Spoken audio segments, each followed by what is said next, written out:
So we're going to go ahead and get started. We've got a packed agenda for you today, and so I want to squeeze it all in. All right, we are now recording, and so this is Melissa Neal. I am the lead TA, lead for TA for the AOT grant project, and so I welcome you to our bi-monthly Project Director Learning Community Call, and thank you all for being with us today. Instead of taking time to do roll call, what I'm asking you all to do is, if in the chat box, which is on the lower right side of the screen, you should be able to enter in your name and your site. So if you could do that, that'll be our way of taking roll call today. Also, let us know if you have any team members with you and who all is listening in today. I've got a couple of housekeeping items that I want to go over before we dive into today's content. First of all, I'm very sad to share news that Cassandra Lee, who has been our project assistant on this, is actually transitioning from Policy Research Associates and is taking a new position with another company. And so we are sad to see her go today, but we do have another project assistant who is coming to take her spot.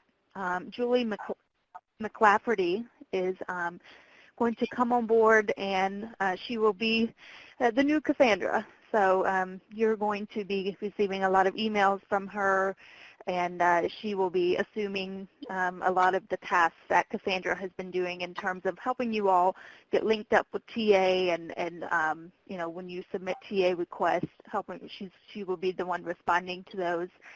So I just want to say thank you to Cassandra for all that she's done to support this project and to support you all, and welcome to Julie. We look forward to having her on board. Another item is that we've been doing our site visits, and some of you have seen our lovely faces recently. And so we're becoming more aware of some practical needs that different sites have. And so I've got a couple of requests for information that I'm going to share with you today, and I'll also send a follow-up email on Monday.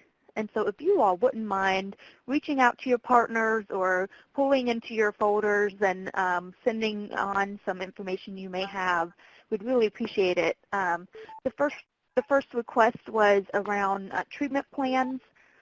There are some sites interested in looking at what kind of treatment plans are other AOT programs using.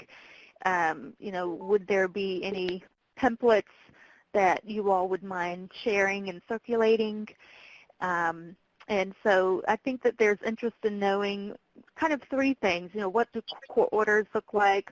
What do treatment plans look like? Well, two things, the treatment plans and court orders. So, but in particular, there's great interest in looking at some templates of treatment plans that AOT programs are using. So if there would be some that your treatment providers wouldn't mind sharing, or if you yourself have a template that you could forward, we would really appreciate having those available to circulate to the rest of the grantees.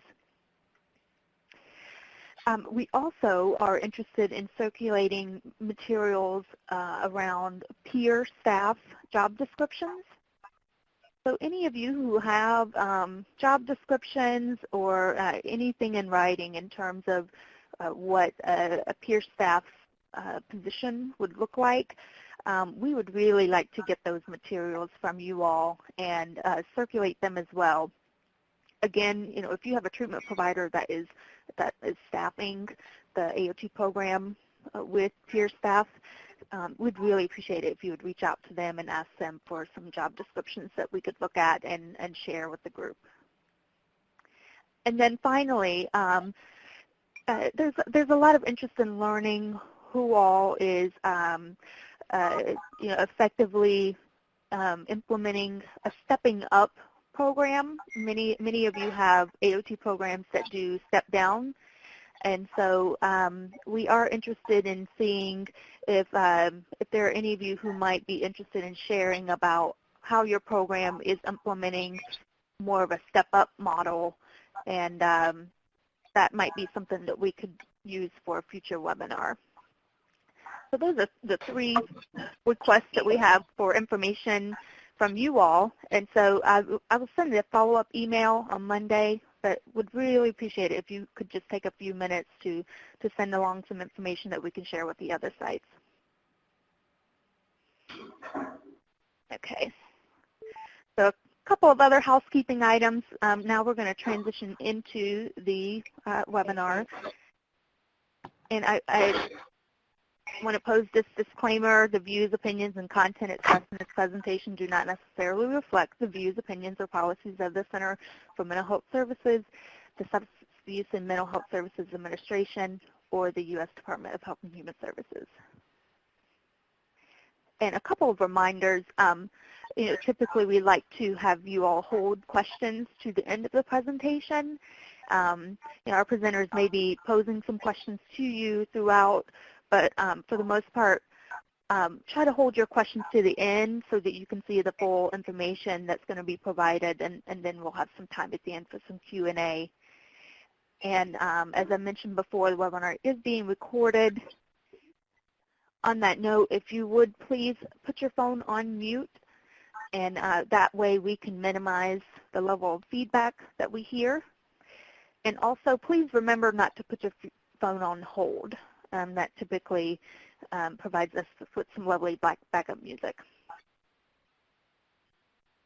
Just a brief overview of our agenda today. We have 2 presenters, Dr. Merrill Rotter, Dr. Deborah Pinels, and then we're going to have some time for some discussion. Dr. Pinels is a clinical professor of psychiatry and director of the program in psychiatry, law, and ethics at the University of Michigan. She's also the medical director of behavioral health and forensic programs for the Michigan Department of Health and Human Services. And she's done a number of things previously. Was assistant commissioner of forensic services for the Massachusetts Department of Mental Health. And she's also previously served as president of the American Academy of Psychiatry and Law, and was a past chair of the Forensic Division of the National Association of State Mental Health Program Directors. She's been a PI on a number of federal grants and graduated from Ohio State in 1989 and did her training in psychiatry and forensic psychiatry at Harvard Medical School. So we really appreciate her time and expertise today. Also, we really appreciate having Dr. Merrill Rotter. He is the director of the Division of Law and Psychiatry at Albert Einstein College of Medicine, where he also runs the Forensic Psychiatry Subspecialty Training Program. He's the director of Forensic Services at Bronx Psychiatric Center, senior consultant to the Division of Forensic Services for the New York State Office of Mental Health, and medical director of the Bronx Mental Health Court. And so he's also developed and directs the Spectrum Project, and that is sensitizing providers to the effects of correctional incarceration on treatment and risk management. And so, as you can see, he also has a lot of information and experience in this area, so we really appreciate his time today.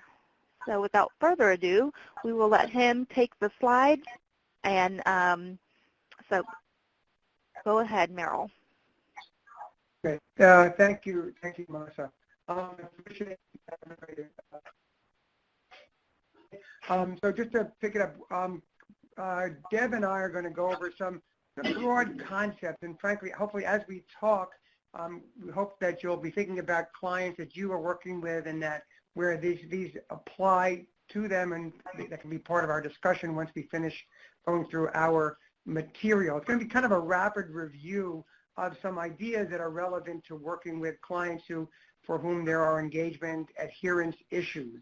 And I just want to be clear, from talking to Melissa and Cassandra, we kind of did a bit of a reframe and to give you a context for what we're about to talk about.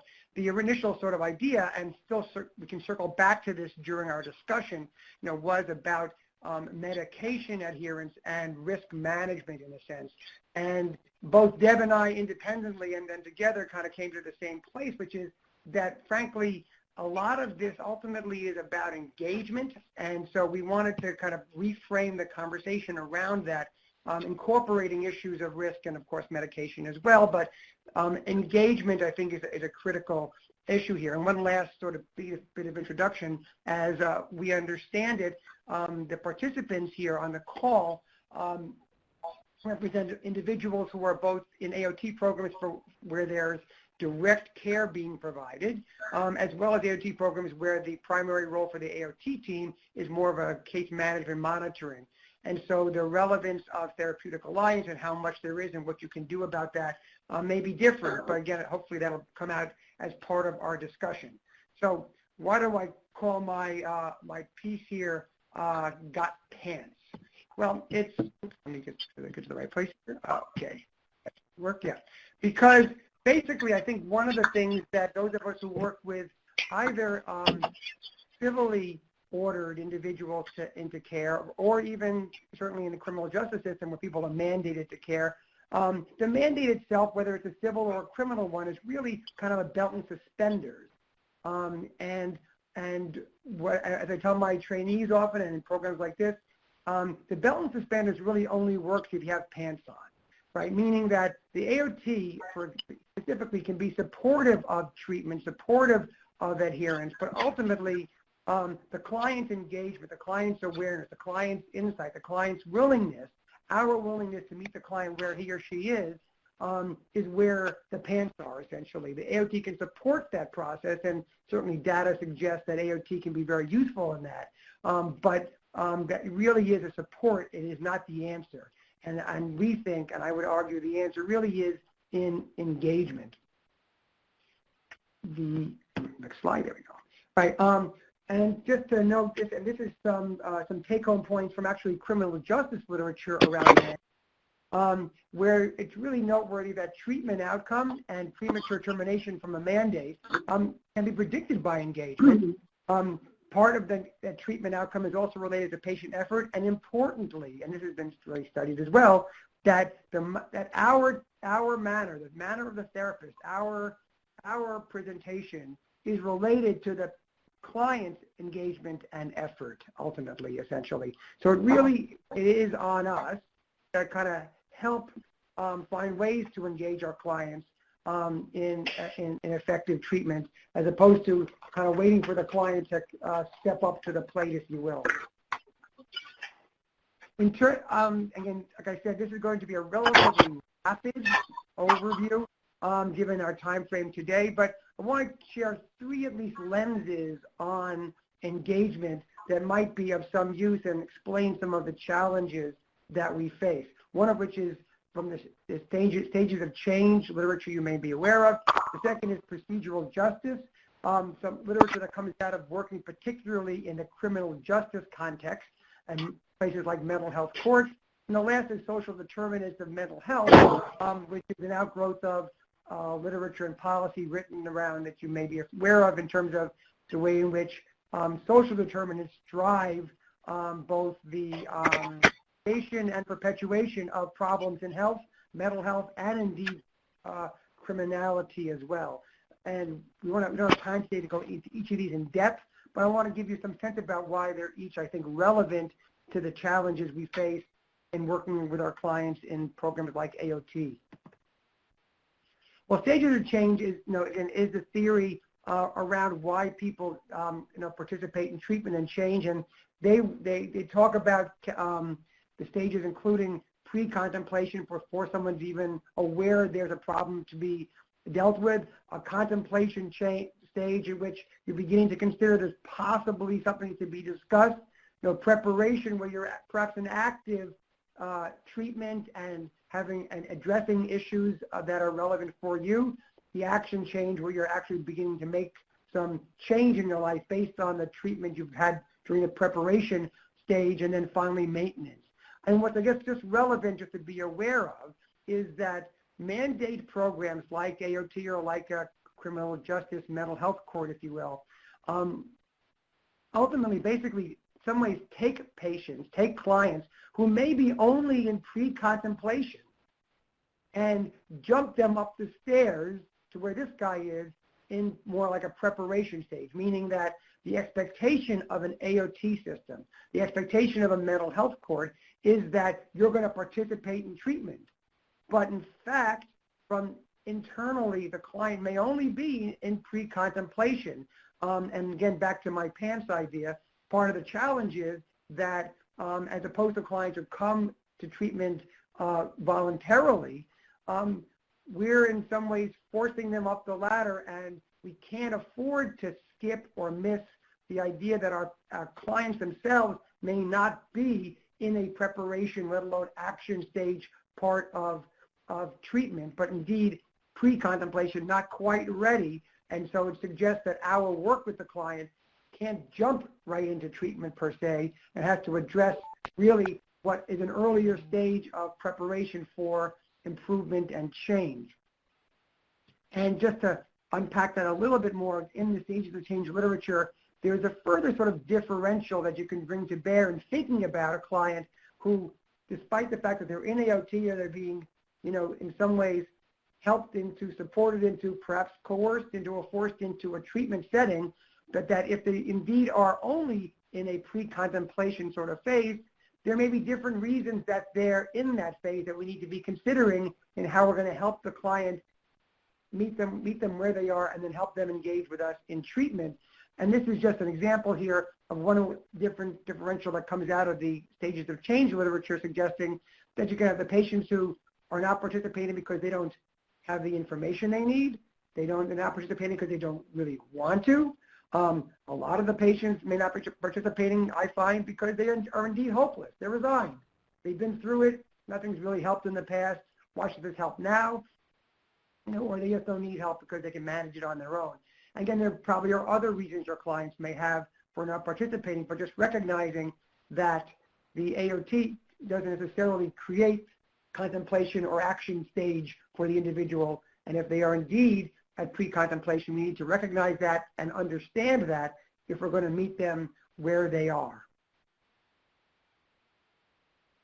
Jumping paradigms for a moment, the second paradigm I wanted to share with you briefly is the procedural justice paradigm from the mandated literature and from the mental health court literature and justice literature, which really suggests that positive outcomes, even in things like criminal recidivism, adherence, mandate completion, etc., improvement in symptoms and self-regulation, are tied in part to the three concepts that grow out of the procedural justice literature in part, which are voluntary, voice, and respect. That is to say, people have to have some level of voluntariness and choice even within the context of a coerced or court-ordered mandate.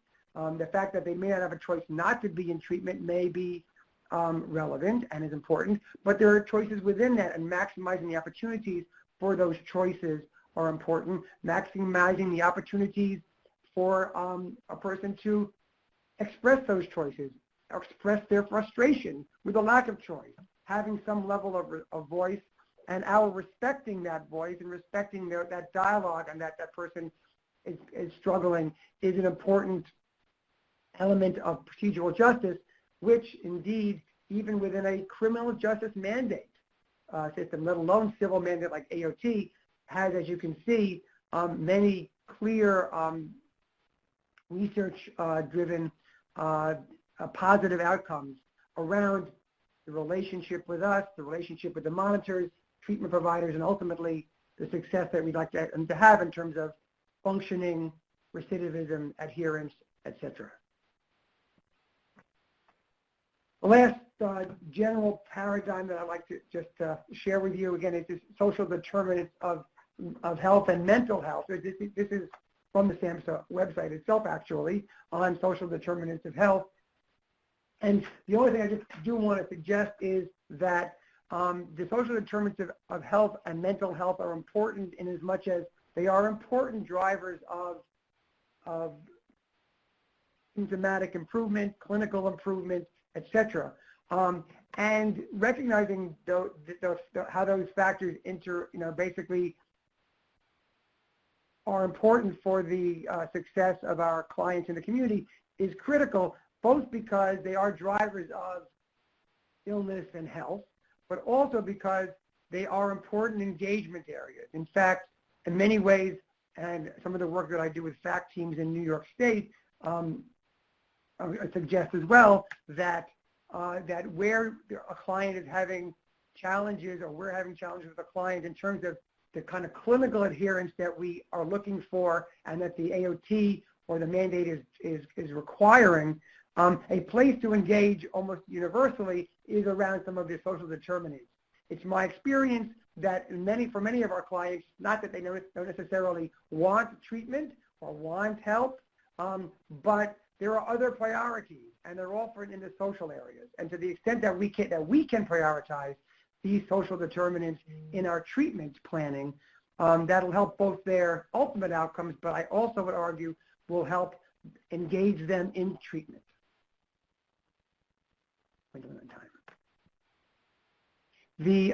Want to take a couple of moments to talk about medication adherence, because that was obviously a focus part of the request for the webinar. And I just want to share sort of three related issues, one of which is, again, back to the idea that AOT can be helpful. This is a study out of New York State looking at AOT and medication possession post-AOT completion, essentially. And basically what they found, which is consistent with the hospitalization outcome studies as well, is that you can find that individuals will continue to pick up their medications at pharmacies after the AOT is over, but really only if the AOT has been continued for over 6 months. This was a study then looking at, again, whether the medications were continued to be picked up even when they were no longer under the AOT mandate. So if you will, a medication possession study. It doesn't suggest that we don't know whether they were taking it or not, but it is consistent with the data around hospitalization, which suggests that an AOT that lasts longer than 6 months is associated with better adherence, better symptomatic stability, better medication possession, even when the AOT is over. So there certainly is an important AOT effect. But it doesn't in and of itself answer this engagement question. That study didn't answer whether they were engaged or taking it or not. And again, I think similar to my conversation earlier, we need to be understanding why people aren't taking their medication and recognizing that the AOT can only take us so far, even if it lasts more than 6 months. And this perceptions and practicalities approach is just, which was back a number of years, is a nice way to unpack why people may not be taking their medication from an intentional non-adherence to unintentional non-adherence and some combination thereof, and trying to understand that, which get to the largely, the internal factors around motivation, the availability to pick it up, essentially, practical factors about getting to it are important. So understanding why our clients aren't taking it is a critical issue, but even more critical, circling back to my ultimate point, in studies of medication non-adherence, and this is just some of the factors that have been associated with medication non-adherence, but among the most consistent, most prevalent, and important ones are trust in your treatment provider, trust in the medication is going to help you, and insight into your illness. Substance use is a confounding factor here as well, but importantly, noteworthy, among the least reported issues around medication adherence has been side effects. So what the medication adherence literature suggests to me is that a critical issue around getting people to be taking advantage of the medication that's available to them is the therapeutic alliance they have with the treatment provider, the trust they have in that individual, and developing levels of insight into how that medication can be helpful. which gets back to that treatment alliance again. So, so for better and for worse, I do think that even the medication adherence issue circles back ultimately to engagement and can be the most effective place to put that. Just one final note in my last couple of slides here is just to pull together briefly, and then I'll turn it over to Deb, pull together sort of the recovery literature with the if you will, the recidivism literature, right? There's often a sense that people who are that talking about engagement, talking about choice, talking about recovery when someone's, if you will, forced into treatment in some way is kind of antithetical, and you can't do both. Well, this is here a definition of recovery, which you'll see again as Deb talks through her slides. But what I really want to end with is that even in the criminal justice mandate literature, and AOT is a light version of that perhaps in this model, recovery and recidivism, far from being antithetical, they basically share the same sort of drivers. The kind of things about self-direction and choice and respect and peer support, et cetera, which we know are critical factors in supporting recovery for our clients, turn out to be the very same kinds of things from a procedural justice, therapeutic, jurisprudence perspective that support recidivism reduction, mandate completion, successful mandate adherence for people in the criminal justice world, let alone the civil world. And so I just share this final slide with you just to note that engagement is not only critical, but is also very possible within the context of recovery and the context of an otherwise somewhat coerced legal context for both us as providers as well as for the clients. And with that, I'm at my time, and so Deb, I'll turn it over to you to pick up the slides. Great. Thank you, Merrill. I just want to make sure people can hear me. Melissa? Yes, yep, I can got hear you. Perfect. Okay. Well, great. Thank you, Merrill. You did a great job as always. It's just a privilege to be presenting with you.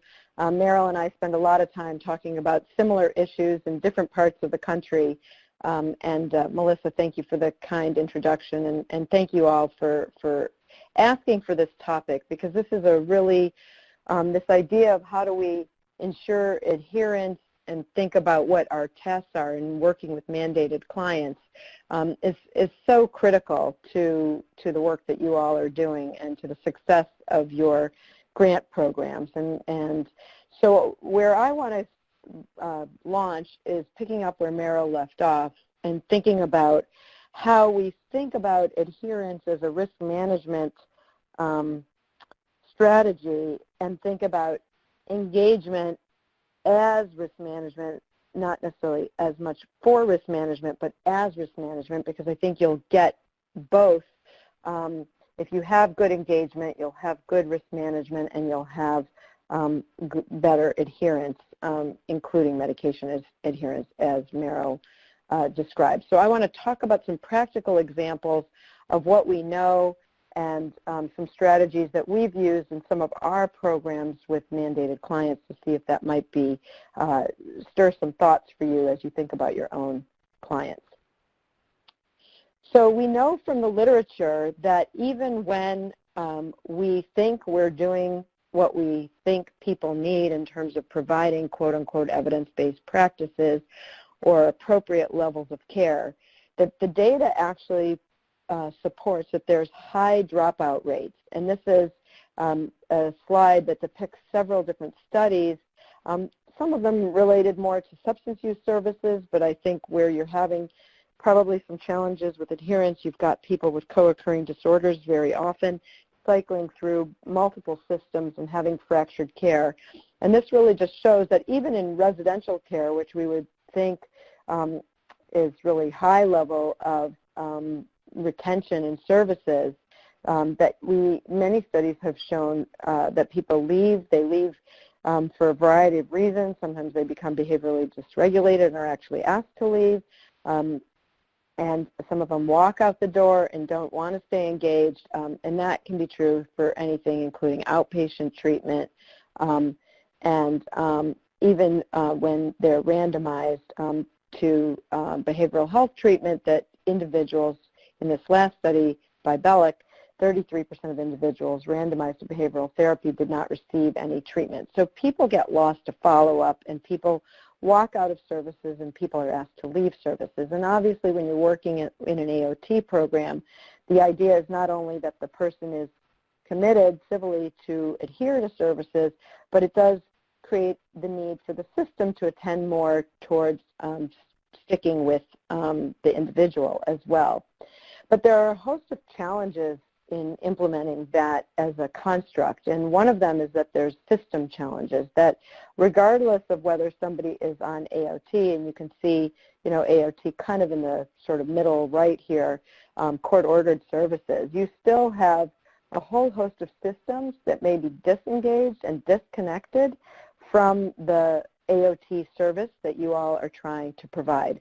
So that when your client shows up in an emergency room or needs substance use treatment or health care at their potentially, let's say, federally qualified health center or wherever they're getting their health care, you're going to have still this problem of system challenges related to disconnect, so that not everybody is giving the client the same message. Not the system is not necessarily on the same page as you all are trying to be on, and that creates some challenges in terms of maximizing adherence. Then we know, of course, that there's personal challenges. Merrill already talked about the issues around social determinants. That's obviously a big factor. Poverty, hunger, all of those things are going to play a role.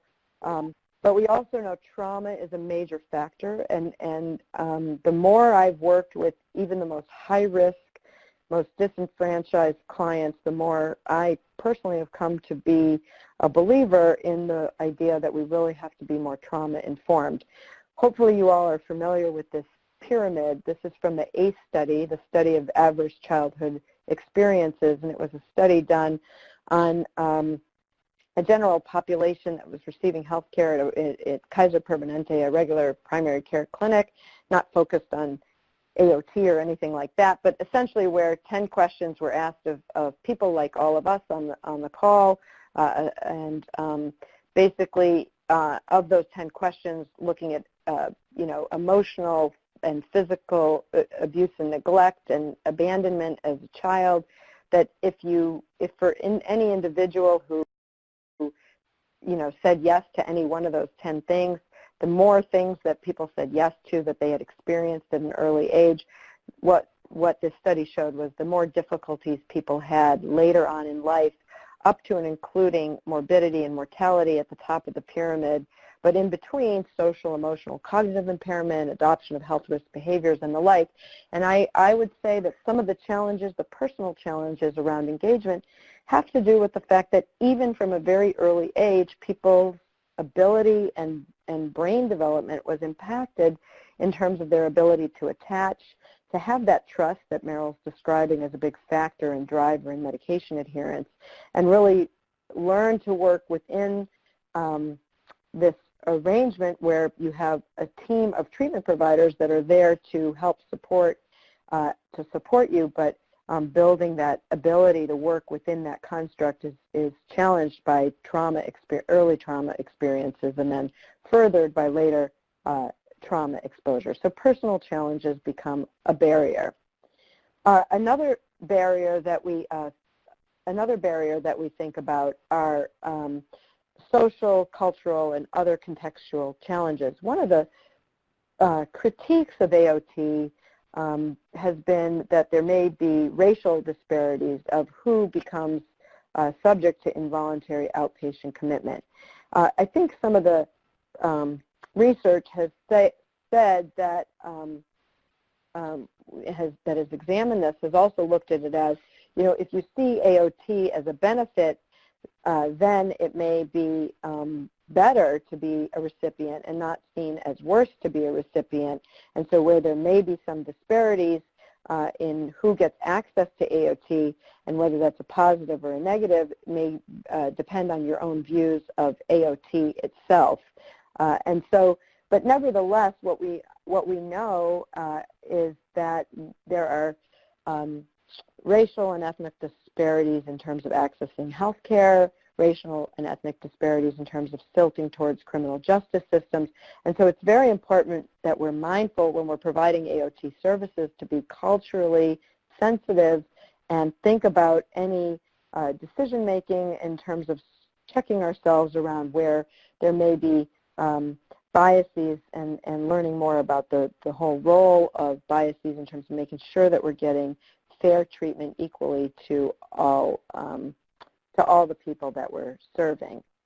And to make sure that the people that we're serving feel that their needs are being met in a culturally, with racial, cultural, and ethnic disparities, sort of in mind, so that we can minimize those.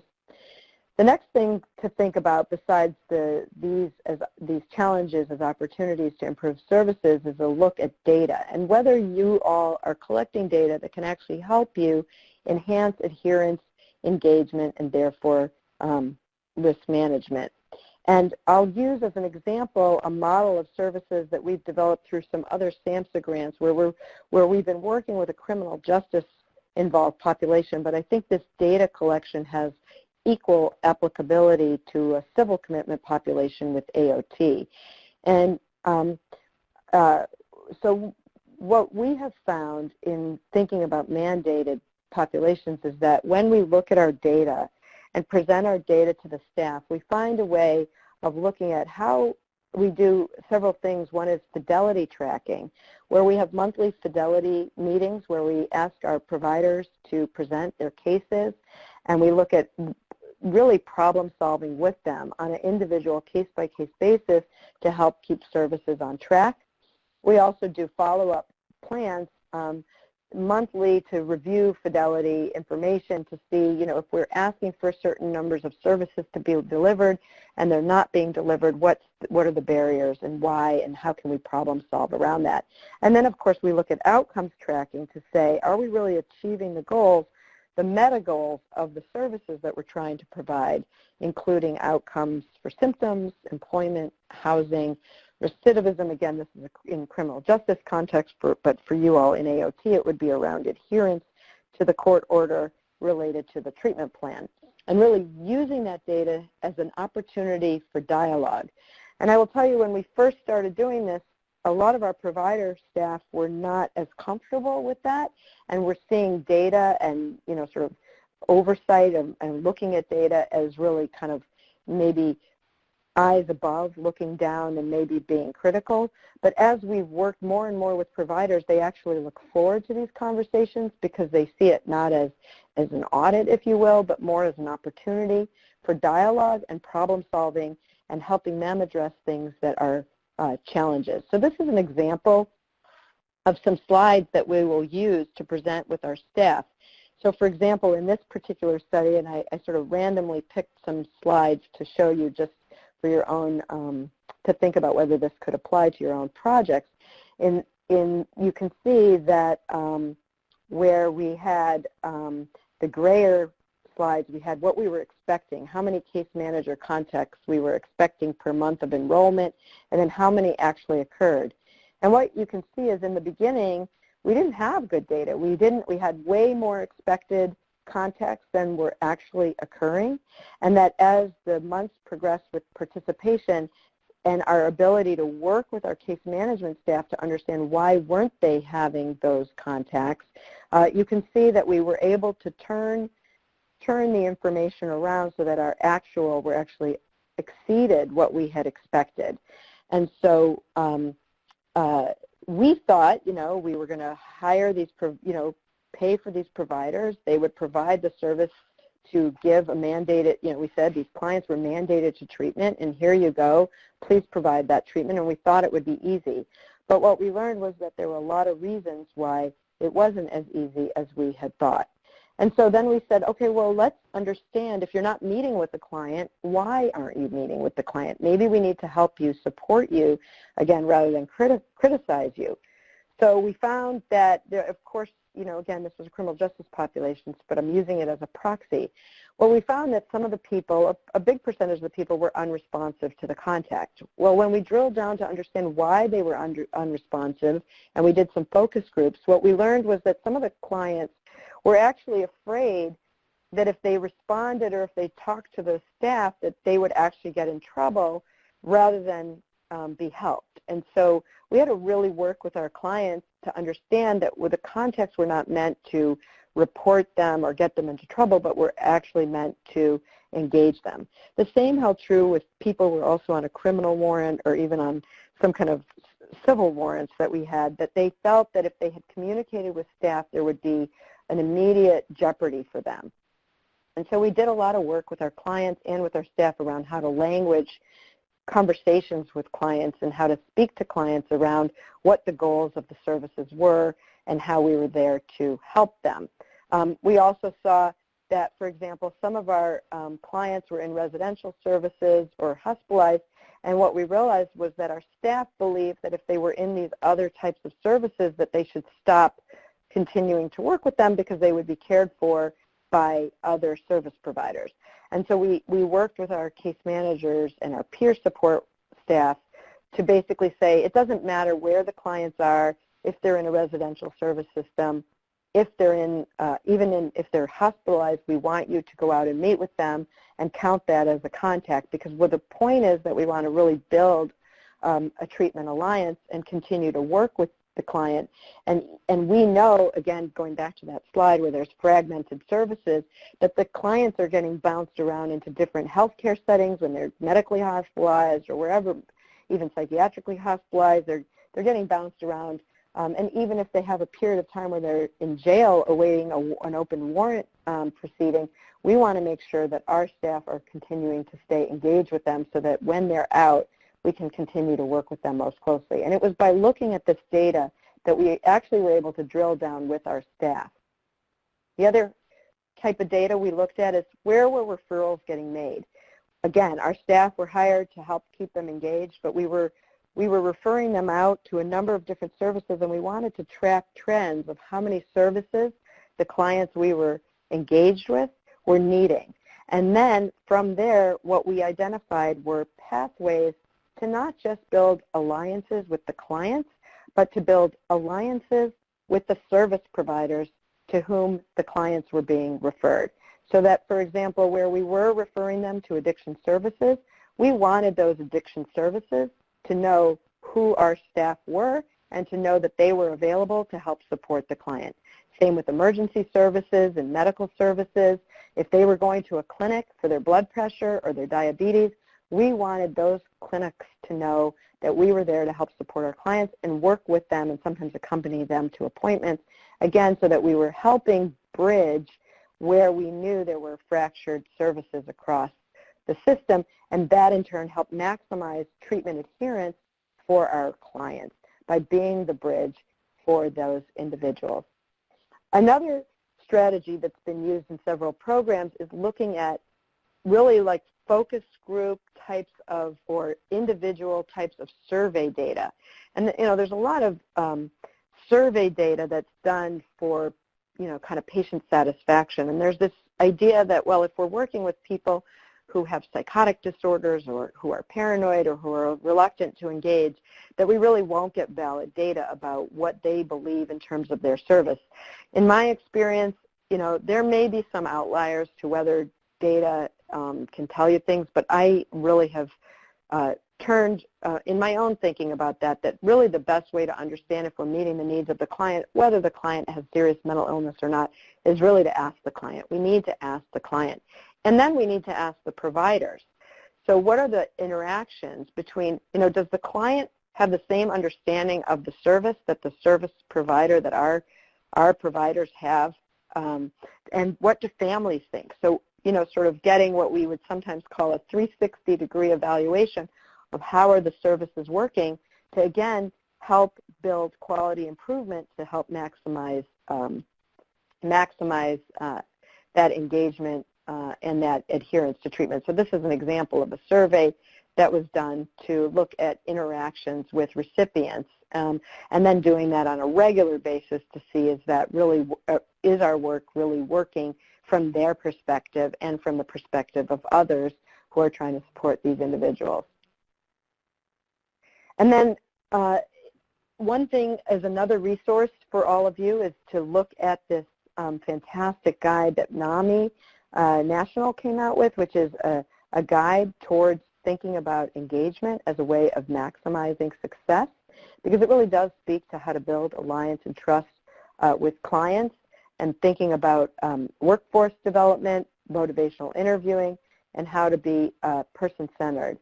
And essentially they come up with 12 key principles of engagement that get prioritized. For example, just saying from as priority number 1 in the 12 commandments of engagement is prioritizing engagement as its own strategy. Again, similar to what Merrill was saying in thinking about recovery, is communicating and holding hope. That's an incredibly important thing. We have a lot of clients who have been defeated multiple times, have multiple challenges just getting to standing in line, to getting their entitlements, to getting ID cards, to getting whatever it is that housing supports, clothing, food, whatever it is that they need. It's really important to communicate and hold hope. Share information in decision-making as another strategy that gets to procedural justice principles that Merrill was describing. Treating people with respect and dignity, that is just never can be stated enough. Using a strength-based approach, a lot of the systems that we work in have relied upon a negative approach, and even the concept of thinking about risk has somewhat negative connotations. So whenever we talk about risk and risk management, we also should be prioritizing strengths and strength-based approaches. Shaping services and supports around the interests and goals. So really identifying what is it that this person is trying to accomplish. If this person wants to, play guitar, they want to be out and about in the community, volunteering at certain things, that may be where their priorities are. And once we establish what their interests and priorities are, and it may be going to school, it may be going to work, but it may be other things, then we can find the hook around which we can work and engage people better. Take risks and be adaptable to meet individuals where they are. All too often, and we've seen this across service systems, we get into struggles with clients because we want them to do what we want them to do and not what they want to do.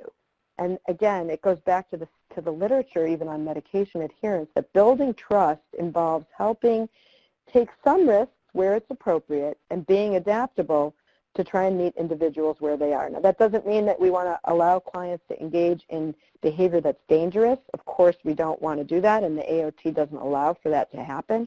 But it does mean that there should be some tolerance of individual differences and allowing us to work with clients to help best meet them where they're at, as long as it's safe behavior. Include close supporters. That includes family, social networks, and I'll talk a little bit more about that. Recognizing the role of community, culture, and faith so that we are not in it alone. Provide meaningful peer and family involvement. Peer support, again, really key, and that comes out twice in these 12 key principles of engagement that NAMI put forward. And then promote collaboration among stakeholders. That gets back to that fractured service delivery system, but thinking about stakeholders more broadly is also key. And again, similar to Merrill, when we look at recovery themes, we also see that we can tie recovery themes into thinking about how we do risk assessment, risk management, and maximizing adherence, to moving from coercion to thinking about fairness and dialogue, being forward-thinking about responsibility. Even when under AOT, the person has technically been mandated into treatment and therefore is not free to fully choose what they want. Thinking about the clients that lack capacity, but still, even with that lack of capacity to make their own autonomous decisions, it's important to engage with respectful communications. Thinking about monitoring, not as being a heavy-handed monitor, but as part of supporting, engaging, and motivating, using those motivational interviewing strategies. And of course, looking at diagnosis and risk factors also as part of someone's personal story that can help them build towards resilience and strength-based thinking to, again, maximize those adherence. And this should not be a lonely task. I'm delighted to see that looks like 30 people on this call that are interested in learning, and that's just part of it, that team approaches are really the way to go. That's really the way to achieve success, so that you're all communicating within your teams and across your teams and across your stakeholder groups to try and really work together to help work with that client at the center of the team, building the safety networks that, again, go broader than the behavioral health system, broader than the civil court system, to families, friends, peers, the community at large, even faith-based communities, social services, to get at other supports and help that people might need to build those safety networks to help maximize adherence. And then in addition to holding hope for the clients, it's really important that you celebrate each other. As I said from the beginning, even when we looked at data, when we saw our teams were struggling, we wanted to make sure that we didn't lose the motivation of our own teams and our workforce, which has its own risks for burnout and turnover, but really working hard to celebrate small steps of achievement and giving rewards for those achievements to help maximize success across the aisle. I couldn't state it better than NAMI did. Many people with mental illness are handcuffed during psychiatric crises, discharged to parking lots, jailed, turned away from services, and left to live on the streets. Many never experience what should be the most basic standard of care in the mental health system, a healing connection with a mental health professional, dignity, respect, and a sense of hope. And I think that's what you all are working towards in your AOT services. And I think right on cue at my time, I'll stop there and see Merrill and I are certainly available to take questions and open this up for discussion. Thank you, Debbie. Deb. So yes, we've got a few more minutes left today, and I know that a number of you wrote on the project director survey that we sent out at the beginning of the fiscal year that risk management was something of concern to you and your site. So we want to open the floor to any conversations and any cases you'd like to discuss. Really, the floor is yours now to really utilize the expertise we have here to answer some questions. Cassandra, are people able to speak into the phones now? Yes. Great. I have a question. Can you hear me? Yes. Yes. This is John Shipper from Ventura County. I have a question going back to kind of the beginning and some of the challenges in engaging folks. We are encountering a pretty high degree of severity in terms of mental illness. So we're basically tasked with engaging with folks who are actively psychotic, poor insight, aren't inclined to take medication, and of course AOT does, even with a court order, doesn't necessarily allow us to obviously force meds. So I'm wondering if either of the presenters can sort of speak to any ideas about working with people who are just really quite not in their right minds and trying to engage folks and what might be done there. Right. I'll take a crack first, Deb, and then jump in. I guess, as you said, that does take us back right to the beginning again, and I would share two quick thoughts, just given in the interest of time. One of which is what you're picking up is the idea that, again, if the AOT doesn't jumpstart someone's willingness to comply with treatment, to take medication, etc., and if there are challenges in the area of insight and or trust, etc., that's going to get in the way, and the AOT won't fix that per se. I would suggest then a couple, but the important, so your first goal, thinking back to also to Deb's slide about engagement being the first part of engagement, your first goal is to engage the client, period. Obviously, if the symptoms rise to the level of some kind of level of danger, then you have to consider whether some kind of, more serious confinement may be necessary. But short of that, then your goal is to try to, I would suggest, try to see engagement as your first goal, not engagement for medication purposes. And to the extent that the client has interests, needs, desires, something that you can work with him on, that would be where I would start. And I wouldn't necessarily press the medication at every single conversation. The point of engagement in this context is whether it's a social determinant issue, a recovery-based interest, if you will, whatever lens you want to take to it, there's something that he is interested in. Could be housing, could be food, could be meeting his mom again, could be going to the movies. Whatever it may be, I think your first goal is to try to develop that alliance and the trust, and then you can then build the psychoeducation toward insight and ultimately medication adherence and ideally symptom management. But as long as the person's not presenting dangerously, acutely, then you have time to do that. And you can't, and I think you can't jump over that step, and AOT doesn't make that happen, essentially. That engagement, wherever he or she is, that's where I would suggest you have to meet him, even if it's not the medication as the first goal. And I'll just add a little bit to that. I think Merrill's exactly right. So first of all, I would wonder where these clients are. Some of them might be homeless on the street. Some of them may have their own apartments. But another thing that you can do, or be in some kind of living environment, another thing that I think helps build engagement is predictability. And so saying you'll be back at 9, come back at 9, don't come back at 10, help structure that engagement a little bit so that that there is something. And then we think about there's a little concept called rapprochement, but where you kind of go slowly towards that person. For example, when we have been, I can think of some cases where we wanted to get food delivered, but the person wouldn't open the door because they were paranoid.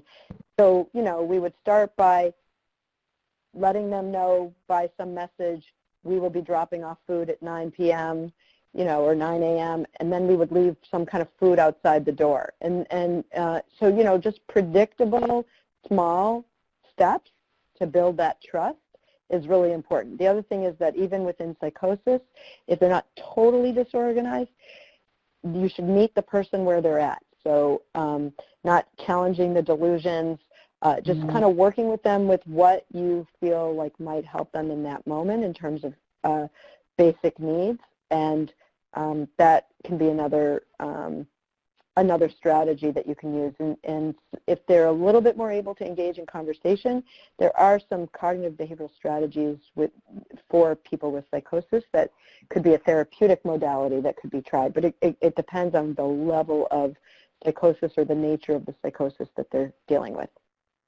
Yeah, actually occurs to me that riffing off of Deb's slides around why the clients were in the criminal justice context were concerned about contacting their case managers because they could get in trouble, essentially. In my experience, if the clients think that every time they see me or see one of us, we're going to be hammering them about the medication they don't want or don't think they need, they're not going to be engaging. And so a good reason to take it off the table is because it probably is one of the reasons that the clients are resistant to coming in to seeing us or being available, because they think they're going to get the same message that they've told us they don't want. Now, we may believe, and appropriately so, ultimately they could benefit from that message, but the engagement piece of that is timing when you're going to bring that up and how. And if it's the only conversation we're willing to have with our clients because of our concern, that's not going to be the most engaging, and it's going to cue probably some of the resistance that we're trying to avoid. Thank you.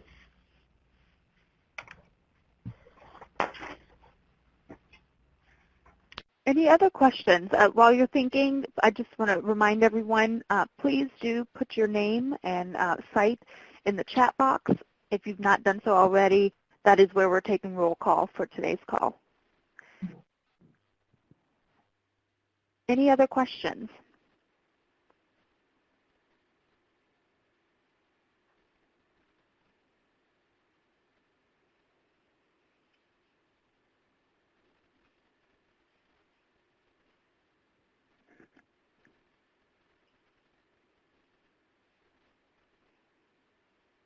Okay, well, we have reached our it's 1 o'clock, so we've reached our time limit.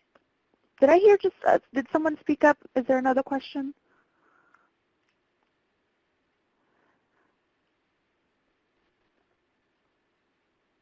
Okay, I guess not. All right. Well, we will bring this webinar to a close. And please do look out for my email on Monday, where I'm going to resend the requests for various types of materials and information that we would like to circulate among the grantees. And also, we will send out a recording of this webinar.